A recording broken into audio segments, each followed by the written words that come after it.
Through my teenage years, I've definitely, I got caught in the world. There was a time when I tried mushrooms, magic mushrooms. They're natural, but they cause hallucinations and all kind of things. So when I did it, I started having amazing heart palpitations. My heart was just ready to jump out of my body. And so I was really getting paranoid and scared. And so I really felt like this was the end of the line for me. So I went upstairs into my room and I got in fetal position, which was a bad sign of things aren't good. That's when your body's like fighting to withstand.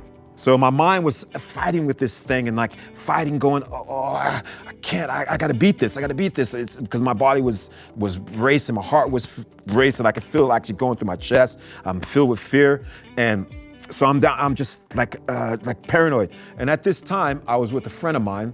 We were speaking about having the Lord close to you. In case, if something happened to you, if you didn't have the Lord close, then blah, which was a lot of folk stories. It was a fable. But at that time, I didn't know any better. So it stayed in my head.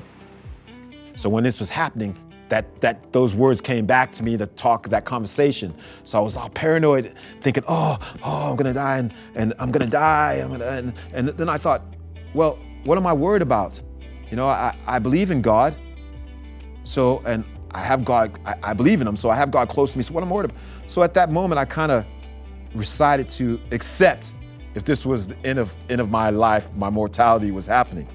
So I kind of took a breath, and then at that moment, I felt bad that, my parents going to be really disappointed me dying from some drug overdose or something like that. And then I started, thinking the Lord, and I started praying like, oh God, forgive me, digging up all kind of old stuff or whatever, like, forgive me, God, I'm so sorry. And then at that moment, I heard a voice, and I'm not saying an audible voice where it's like I'm hearing a voice outside my ear.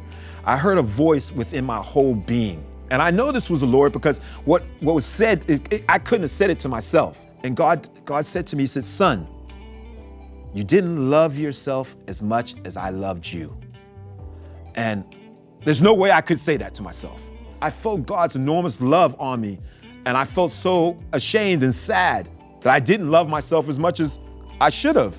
And it's been about 20 years since that happened, maybe a little bit more. And I remember it like yesterday.